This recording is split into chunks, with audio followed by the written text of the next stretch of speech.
오후 시간에 우리가 같이 말씀을 나눌 제목은 예수님의 제자 되기 위해서 라고 하는 제목으로 함께 은혜를 나누려고 합니다. 여러분, 제자는 태어난 것이 아니라 만들어진다 라고 이런 얘기를 있죠. 이 제자 훈련의 격언과 같은 이 말은 월터 헤릭슨이라고 하는 목사님이 쓴 훈련으로 되는 제자라고 하는 책에서 나오는 문장입니다. 그래서 제자는 태어나는 것이 아니라 만들어진다 이렇게 얘기했어요. 제자의 의미가 뭡니까? 스승으로부터 교육을 받은 사람이지만은 이 제자는 단지 교육만 받는 사람이 아닙니다. 자신을 가르친 스승의 뜻을 계승하고 발전시킬 뿐만이 아니라 그 뜻을 펼치면서 함께 제자가 된 자들과 함께 그 공동체의 번성을 위해서 힘써야 할 의무가 제자에게 있는 것입니다. 그래서 가르침을 받은 사람이라고 하는 점에서는 제자와 비슷하지만은 제자보다 더 적극적인 개념은 도제라고 하는 말이 있습니다. 도제. 그래서 이 도제는 뭐냐? 스승과 한 공간에서 살면서 말과 사상과 기술을 전부 배우는 거예요. 전수받는 겁니다.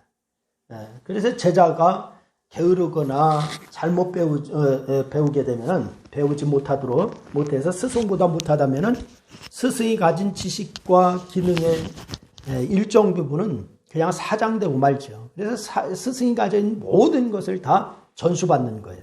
그래서 세대를 거듭하여서 그런 제자만 배출되면은 그 공동체는 얼마나 좋겠습니까? 그런데 세대가 거듭되면서 그런 제자가 만들어지지 않고 있는 것이 안타까운 것이죠. 제자가 태어나는 것이라면 얼마나 좋겠어요? 제자가 그냥 딱 태어났다. 그러면 얼마나 좋겠어요? 그래서 스승이 가진 지식과 기능을 손쉽게 그대로 이어받고 더 나가서 손쉽게 스승보다 더 발전시키고 전진된 그러한 지식과 또한 기술을, 기능을 그렇게 가질 수 있다면 정말 좋을 것 같죠. 하지만 제자는 태어나는 것이 아니라 뭐해지는 것이다? 만들어지는 거다. 이렇게 얘기했어요. 그러므로 이 스승은 적합한 방법으로 제자를 잘 가르쳐야 하고 또한 제자는 끊임없이 노력으로 스승의 가르침을 잘 배워야 하고 그래 훌륭한 제자가 만들어지고 그 제자에 의해서 또다시 훌륭한 제자가 만들어질 때에 그 공동체는 발전되는 것입니다. 교회가 그렇게 돼야 되는 것이죠. 하지만 만약 아무리 훌륭한 제자라도 바로 이 제자를 잘 가르치지 못한다면 그리고 제자가 스승의 가르침을 잘 배우지 못한다면 그 공동체는 시간이 흐를수록 어떻게 되냐? 침체되는 겁니다.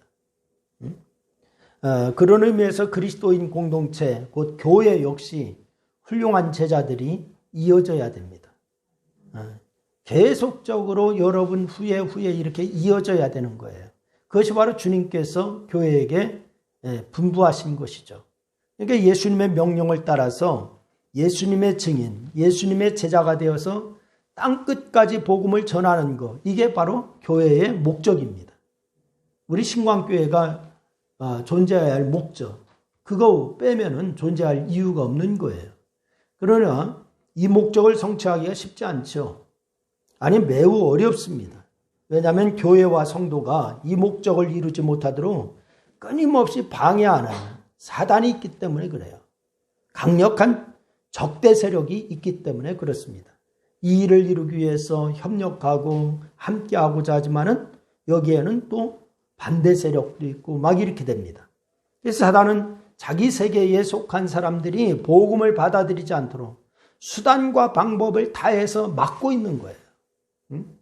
이걸 우리가 혹시 나는 아니겠지가 아닙니다. 나도 바로 사단의 도구가 되어 쓰임받을 수도 있고 정신을 차려 성령 충만하여서 있으면 하나님의 도구로 쓰임받을 수도 있고 이렇게 되는 거예요. 그러므로 우리는 정신을 차려 근신하여 있어야 될 줄로 믿으시길 바랍니다. 또한 이 반기독교적인 세계관과 가치관에 젖어들게 하여서 사단이는 애당초에 복음을 받아들이지 않도록 그렇게 만들 수도 만들어가고 있죠. 그런 존재를 만들어가고 있는 거예요. 그래서 이런 수동적인 방법만이 아니라 이 사단은 교회의 사람들, 곧 예수의 제자들을 자신의 세계로 끌어들이도록 이 수단과 방법을 가리지 않고 있어요. 지금도요. 바로 계속적으로 자기의 세력으로 만들려고 끌어들이죠. 이것이 성경입니다. 우는 사자처럼 두루 다니며 뭐할 자를 찾는다. 삼킬 자를 찾는다라고 한 말씀이 그대로 이행되는 거예요. 그래서 예수의 제자들이 반기독교적 세계관과 가치관을 갖도록 막 회유도 하고 이 세상의 아름다움에 현혹되기도 하고 그런 본분을 잃도록 괴계를 부리기도 하고 그렇게 하는 것이 사단의 괴책입니다. 그러므로 교회 공동체는 제자들이 사단의 꾀에 넘어가지 않을 뿐만 아니라 능력으로 사단의 나라를 무너뜨릴 수 있도록 우리가 근신하여 깨어 있어야 될 줄로 믿으시기를 바랍니다. 그런 의미에서 스승들은 성경을 잘 활용해야 하는 건데 이 성경은 그리스도인들을 예수의 훌륭한 제자로 만드는 일에 그 어떤 책이나 과정보다 탁월한 것이 바로 성경인 줄로 믿으시기를 바랍니다. 이 말씀입니다. 그래서 디모데후서 3장 15절 이하에 보니까 바울이 디모데에게 주신 말씀이 있죠. 성경은 능히 너로 하여금 그리스도 안에 있는 믿음으로 말미암아 구원에 이르게 하는 지혜가 있게 하느니라. 모든 성경은 하나님의 감동으로 된 것으로 교훈과 책망과 바르게 함과 의로 교육하기에 유익하니 이는 하나님의 사람으로 온전하게 하고 모든 선한 일을 행하기에 행할 능력을 갖추게 하려 함이니라. 할렐루야. 하나님께서 여러분이 모든 선한 일, 모든 온전한 일 이런 것을 하기에 부족함이 없도록 다 갖추게끔 하려고 성경을 주신 거예요. 아멘. 그래서 성경을 통해서 구원에 이르는 지혜와 모든 선한 일을 그러게 행할 능력을 갖출 수 있다니까 성경이 얼마나 유용한 책입니까? 그런데 이런 책을 우리가 읽지 않고 묵상하지 않고 하면은 안 되는 거죠. 여러분 돼지 앞에 진주를 던지지 말라고 성경은 얘기했죠. 왜 진주를 돼지 앞에 던지지 말아요? 돼지가 진주의 가치를 알아요? 몰라요? 몰라요. 우리가 이 능력, 성경이 이런 가치가 있다고 하는 사실을 알면서도 활용하지 않으면은 그냥 우리 속담에 부뚜막에 소금도 어떻게 해야 짜다? 집어넣어야 짜다라고 했어요. 그러므로 우리가 이 아무리 좋은 텍스트를 갖고 있다 할지라도 활용하지 않으면 아무것도 안 되는 거죠. 특별히 우리가 성경에 기록된 예수님의 제자 양육 방식을 통해서 어떻게 제자를 양육해야 할 것인지에 대한 유용한 방법을 우리에게 알려주고 있습니다. 오늘 오병이어의 기정을 중심으로 한 예수님의 제자 양육 방식을 제가 말씀을 드리려고 하는 거예요. 여러분, 예수님은 마주한 사람들이 누구인지 깨닫게 하셨습니다. 마주한 사람이 누구냐? 오늘 이 본문에 보니까 제자들이 전도하러 다니다가 예수님이 계신 곳으로 돌아온 이후의 배경을 삼고 있습니다. 전도하러 돌아다니다가 돌아온 그런 상태, 이게 배경이에요. 그러니까 누가복음 9장 2절 말씀에 따르면은 예수님은 하나님의 나라를 전파하며 앓는 자를 고치게 하고 제자들을 둘씩 나누어서 예수님이 파송하셨어요. 보내셨어요. 그렇게 보냄을 받은 제자들이 각 마을에 두루 다니면서 곳곳에 복음을 전하면서 많은 귀신도 내어쫓고 많은 병자에게 기름을 발라 고치기도 하고 그들의 활동으로 인해서 헤롯 왕이 죽은 침례 요한을 떠올릴 정도였으니까 실로 대단한 일이었습니다. 죽은 침례 요한이 떠올릴 정도로 헤롯 왕이 예수님의 제자들이 그렇게 복음을 전파함으로 그렇게 제자들이 전도를 마치고 모이자 예수님은 쉬면서 음식을 먹게 하시는데 오고 가는 사람이 많아서 쉬기는커녕 음식 먹을 겨를도 없었다. 성경은 그렇게 얘기하고 있습니다. 그러자 예수님은 바로 이 제자들을 데리고 배를 타고 따로 한적한 곳으로 가세요.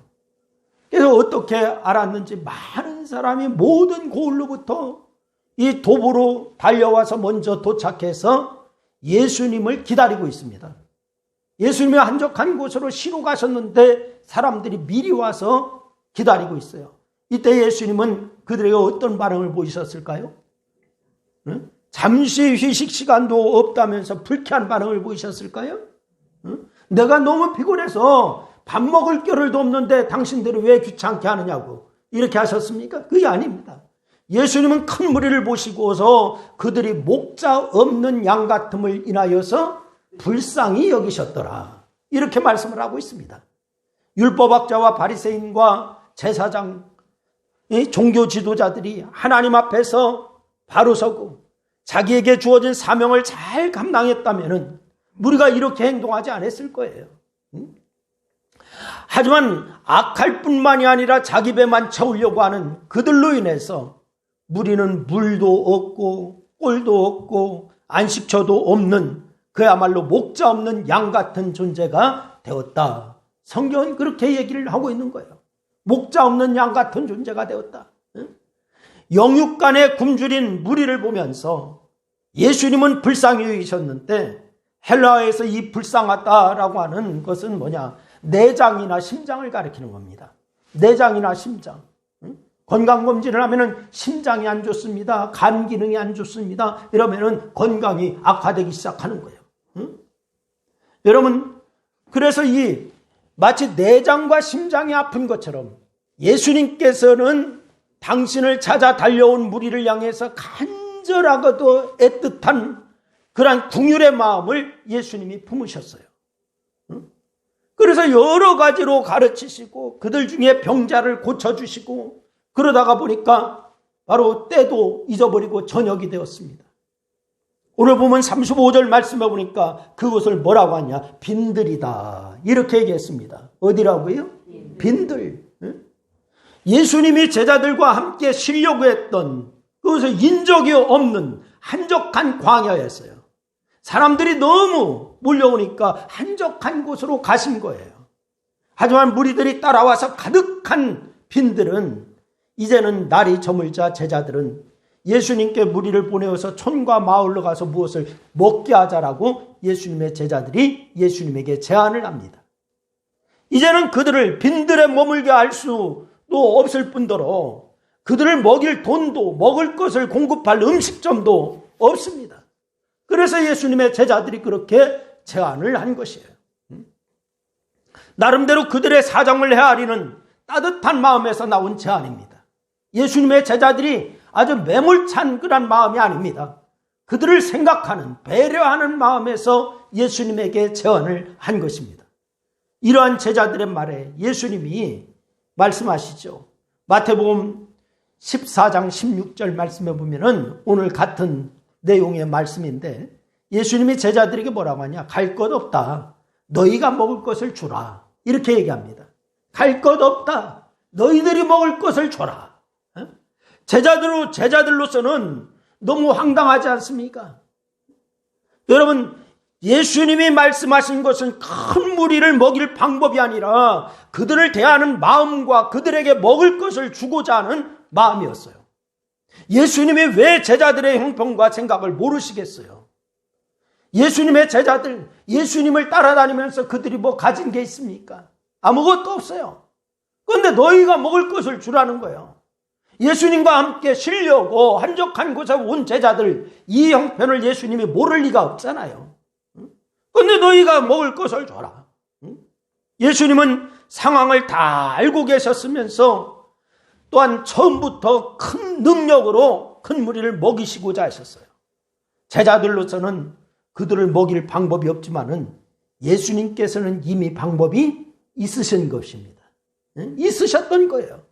그러니까 예수님은 제자들의 방법은 예수님께 맡기고 큰 무리의 형편을 돕고자 하는 마음을 품기를 원한 거예요.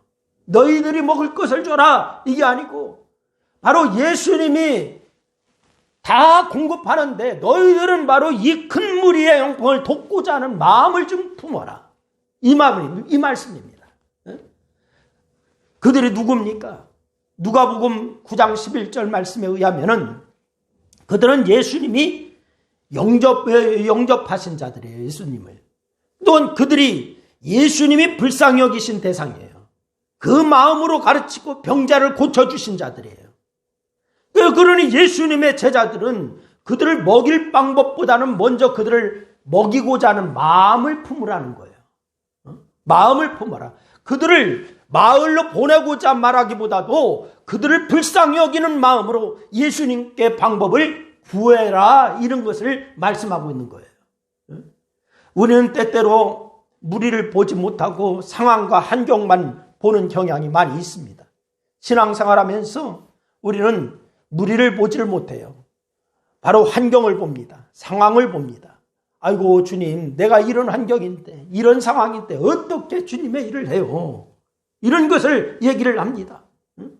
코로나19로 인해서 여러 성도가 예배에 나오지 않는 이때에 중직자들의 반응이 다양하게 나타난대요.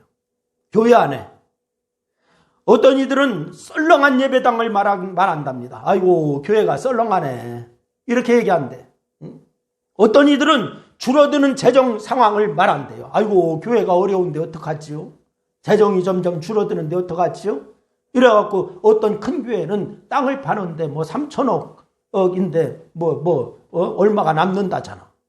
그래가 또 비난의 소리를 또 세상 사람들은 하기 시작해.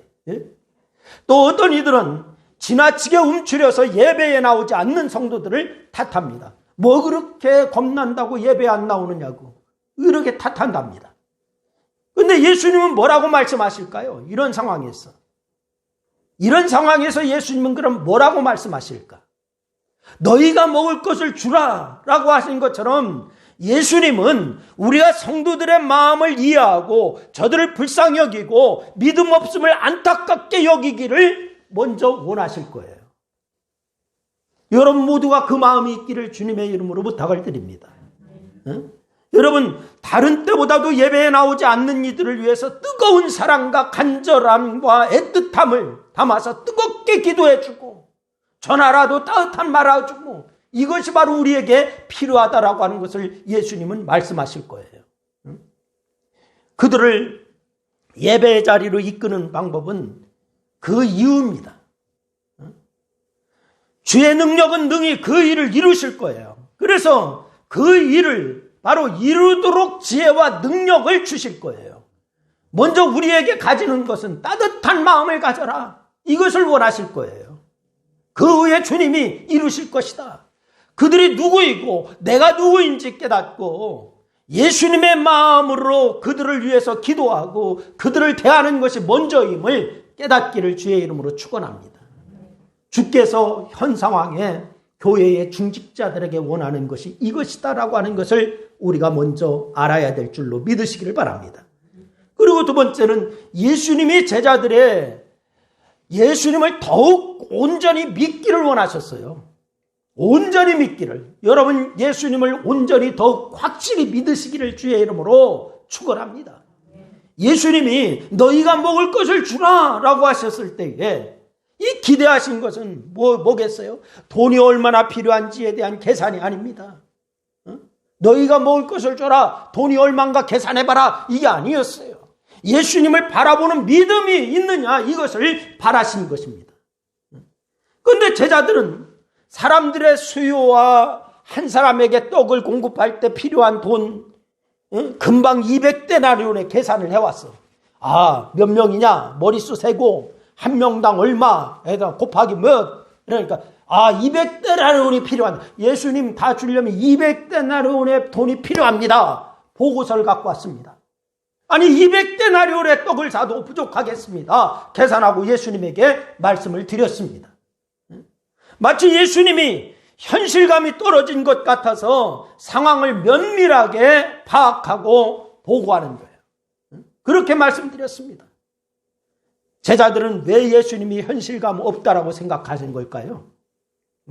아이고 예수님 참 현실감도 모릅니다. 우리의 형편이 어떤데요? 이것을 지금 보고하고 있는 거예요. 예수님의 제자들이요. 자기들의 기준으로 예수님을 대했기 때문에 그래요. 예수님을 대할 때 내 기준으로 예수님을 대하니까 곱하기 몇 200데나리온 이것도 부족하겠네, 이게 나온 거예요. 그들의 기준은 빈들에서 배고픈 큰 무리를 먹일 방법이 전혀 없다는 거예요. 계산해 보니까 이거 보세요. 먹일 방법이 없습니다. 그냥 돌려보냅시다. 이거예요. 우선 돈이 없고요. 돈이 있다 할지라도 이 많은 사람들의 먹을 식당이 없습니다. 이거예요. 데나리온은 당시 한 사람의 하루 임금입니다. 하루 임금. 오늘 우리 한국적인 상황으로 따지면 10만 원 기준은 정확한 건 아니겠지만 10만 원. 그러니까 200데나리온.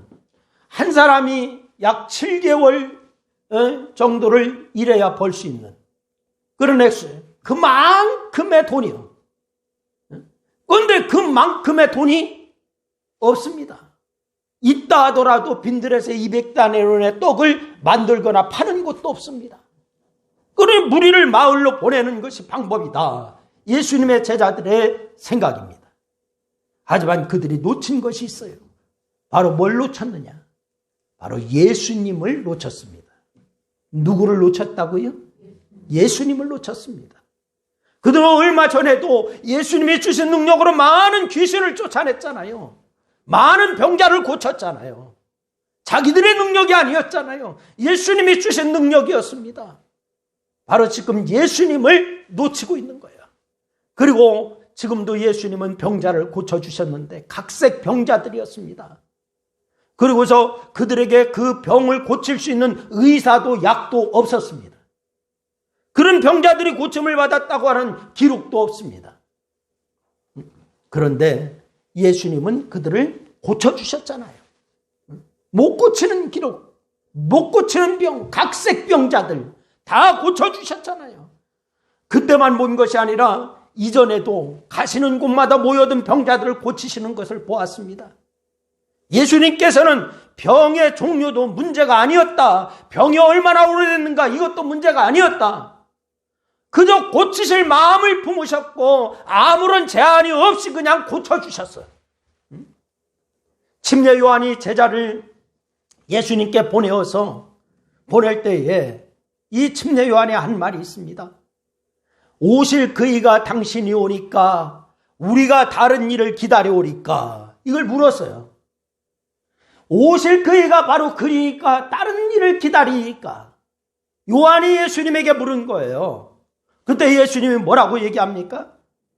맹인이 보고 못 걷는 사람이 걷고 나병 환자가 깨끗함을 받고 못 듣는 자가 듣고 죽은 자가 살고 가난한 자가 복음에 전파되는 것을 보지 않았느냐? 예수님이 요한에게 하신 말씀이에요. 마태복음 11장 말씀입니다. 이는 이사야 선지자가 예언한 메시아 통치가 실현될 때의 증거들이었어요. 예수님은 그 증거들이 눈앞에 벌어지고 있으니까 그대로 전하라고 하는 거예요. 저 예수님은 그리스도요, 하나님의 아들로서 능히 그 어떤 병든 자도 고치실 수가 있는 분임을 밝히 드러내고 있는 그러한 장면이었어요. 모든 병든 자를 고치시는 분이라면 능히 못할 일이 어디 있겠습니까? 그래서 예수님은 마태복음 17장 20절 말씀을 통하여서 주님이 말씀하시죠. 만일 너희에게 믿음이 겨자씨 한 알만큼만이라도 있어도 이 산을 명하여 저리를 옮기라 하면 옮겨질 것이요. 또 너희가 못할 것이 있다 없다? 없느니라. 이렇게 말씀하고 있습니다. 이렇게 말씀하신 분이 못하실 일이 무엇이 있겠어요? 믿음이 겨자씨만 할 만한 믿음만 있어도 이 산 들어 들려 저쪽으로 옮기라 해도 될 것이다. 바로 너희가 못할 것이 없다. 이렇게 말씀하신 분인데, 여러분 제자들은 자기들의 제한된 아주 작은 능력으로 그 기준으로 예수님을 바라보고 생각하고 있습니다. 아주 잘못된 그런 판단이었어요. 우리가 신앙생활하면서 우리의 기준으로 예수님을 보지 말기를 바랍니다. 내 기준을 내려놓고 주님의 기준을 먼저 적용하시기를 주의 이름으로 부탁을 드립니다. 그들은 예수님께서 능히 처한 상황과 상관없이 이를 이루실 것이다 라고 하는 것을 믿어야 됐습니다. 돈도 없고 상점도 없지만은 예수님은 그 큰 능력으로 이 많은 무리를 먹이실 것이다. 이걸 믿어야 했습니다. 자신들은 방법이 없지만은 예수님은 하실 수 있으리라 확신하고 믿어야 되는 거예요. 여러분과 저도 동일한 그런 것을 적용해야 될 줄로 믿으시기를 바랍니다. 그렇게 제자들이 믿음 없는 말을 할 때에 예수님이 하신 말씀이 있죠. 너희에게 떡 몇 개나 있는지 가서 보라. 이렇게 얘기합니다. 너희에게 떡 몇 개나 있는지 가서 봐라. 응? 없는 것 찾는 하나의 저 주님이 아니에요. 있는 것 찾으셨어요. 그러자 안드레가 보고를 합니다. 요한복음 6장 말씀해 보니까 여기 한 아이가 있어 보리떡 5개와 물고기 2마리를 가지고 있나이다 라고 보고를 했습니다. 그러면서 덧붙여 말하기를 안드레가 뭐라고 얘기하는 줄 아세요? 그것이 이 많은 사람에게 얼마나 되겠사옵나이까. 이렇게 얘기합니다. 여기 보리떡 5개, 물고기 2마리가 있기는 합니다. 그런데 이게 많은 사람에게 뭔 소용이 있겠습니까? 이 말이에요. 200다리엘의 떡으로도 부족하다고 말한 이 빌립이나 배고픈 많은 사람에게 5병이어는 얼토당토하는 말이에요. 그 아주 단정지어서 안드레가 얘기하고 있는 거예요. 200다리엘의 떡도 부족할 판에 여기 물고기 2마리, 떡 5개, 이게 뭔 소용이 있겠어요? 이 말을 하고 있는 거예요. 하나님의 능력을 자기 수준으로 끌어내리는 그러한 순간입니다. 그 정도까지는 아니어도 그만큼 믿음이 없었던 거예요, 지금. 믿음이 없었던 거예요. 그래서 예수님은 모든 사람에게 때를 지어 앉게 합니다. 그 말이 떨어지고서 가서 무리들을 때를 지어서 앉게 해라. 그러니까 50명, 100명 이런 무리로 다양하게 앉았다. 성경은 얘기하고 있지 않습니까? 그래서 이 때를 지어 앉게 하시고서 가져온 음식을 가지고 축사하십니다. 그리고 축사하신 후에 떡을 떼어 제자들에게 나누어 주고 사람들에게 나누어 줘라. 이렇게 말씀해요. 물고기 2마리도 그같이 하게 하셨고 떡도 그렇게 하게 하셨어요. 어떻게 된 것인지 설명할 수 없지만은 다 배불리 먹는 기적이 일어난 줄로 믿으시기를 바랍니다. 5,000명쯤 되는 그 많은 무리에게 그들이 원하는 대로 다 주어서 그들을 배불리 먹게 하였을 뿐만이 아니라 남은 것을 다 모으니 12바구니에 차게 거두었더라. 상상도 하지 못할 기적이 일어났습니다. 여러분, 예수님이 이 기적을 보이신 목적이 무엇이겠어요? 왜 그럼 이 기적을 보이셨을까? 우선 배고픈 무리를 배부르게 하시려고 하는 것이지만은 여러분, 더 중요한 것이 있습니다. 더 중요한 것은 믿음 없는 제자들에게 믿음을 갖게 하시려고 하는 목적이에요. 믿음 없는 제자들에게 믿음을 좀 가져라. 이거예요. 자기 수준에서 예수님을 평가하는 자들이 아닌 예수님을 하나님의 아들로 믿고 바라보고 의지하는 참자자가 좀 되라. 이것을 요구하시는 거예요. 오늘 여러분, 바로 우리 수준에서만 믿음을 논하지 마시고 바로 하나님의 아들이신 예수 그리스도를 바라볼 수 있기를 주의 이름으로 축원합니다. 예수님의 제자는 그때나 지금이나 내 수준에서 방법을 생각하고 상황을 처리하고 그렇게 하려고 합니다. 여러분, 먼저 예수님의 마음으로 사람을 바라보고 예수님의 방법으로 생각하고 예수님께 맡기는 믿음으로 사역하고 이것을 주님은 요구하시는데 여전히 나는 내 수준에서 믿음을 논하고 있다는 거예요. 이게 좀 갭 차이가 너무 큽니다. 여러분, 기도하면 다냐? 이런 말을 하고 있습니다. 많은 사람들이. 기도하면 다냐? 응? 기도하면 다입니다. 응? 응? 아멘이 한 분만 하시는데 기도하면 다냐? 그러는데 기도하면 답니다. 응? 믿고 기도할 때 주님께 능력을 행해 주시기 때문에 주님께서 행하실 것을 믿고 기도할 때 그 기대와 확신대로 기적을 일으키시고 문제를 해결해 주시는 줄로 믿으시기를 바랍니다. 그것이 바로 예수님의 제자예요.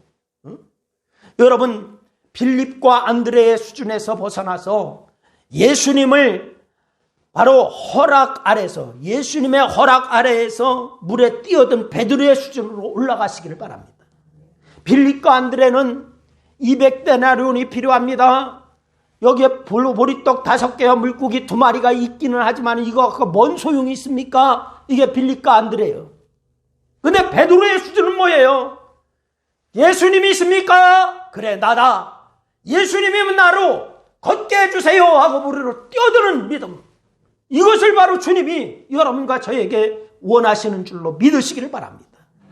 여러분, 그때의 제자들의 손을 통하여서 오병이어의 기적이 일어난 것처럼 여러분을 통해서 크고 놀라운 일들이 일어날 것을 주님도 기대하고 있다고 하는 사실을 잊지 마시기를 바랍니다. 여러분을 통해서 이 시대의 신광교회가 오병이어의 기적을 일으키기를 주님이 학수고대하고 있다는 사실이에요. 코로나19 사태가 진정되지 않고 있어요. 2.5단계가 상향되느니 안 한다느니 지금 얘기하고 있어요. 그러나 상황만 보고 상황에 눌려 괜한 원망과 믿음 없는 말을 하지 않기를 바랍니다. 믿음으로 예수님을 바라보고 믿음의 말을 할 때에 주께서 일하실 줄로 믿으시기를 바랍니다. 여러분, 주가 일하시네라고 하는 찬양 우리가 잘 알잖아요. 주가 일하시네. 이 찬양처럼 믿는 모든 자, 그 신실한 예수님의 제자들을 통해서 놀라운 일을 일으킨 것처럼 바로 믿는 자를 통하여 주님은 오늘도 일하시고 계시다라고 하는 사실을 기억하시기를 바랍니다. 우리 신광교회가 주님은 여러분을 통해서 일하시기를 원하시는 거예요. 믿는 자를 통하여서 주님 앞에 우리의 마음을 드릴 때 주께서 일하실 줄로 믿으시기를 바랍니다. 능력을 주실 줄로 믿으시기를 바랍니다. 그래서 코로나19 탓할 것도 아니야.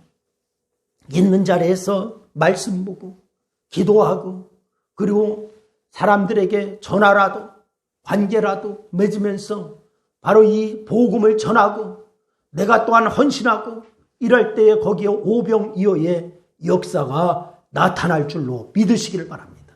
상황이 어떠니 저쩌니 이건 두 번째입니다. 우리의 마음을 주님 앞에 드리면은 주님은 일하실 줄로 믿으시기를 바라고 여러분 모두가 그렇게 쓰임받기를 주의 이름으로 축원합니다. 기도하겠습니다. 하나님 고맙습니다. 우리가 주님 일하심을 신뢰하게 하시옵소서. 믿게 하여 주시옵소서. 아버지 하나님 우리의 수준에서 주님을 논하지 않게 하시고 믿음을 논하지 않게 하여 주시고 주님 수준에서 우리가 주님을 따르는 그리스도인이 될 수 있도록 인도하여 주옵소서. 함께 하신 주님 감사합니다.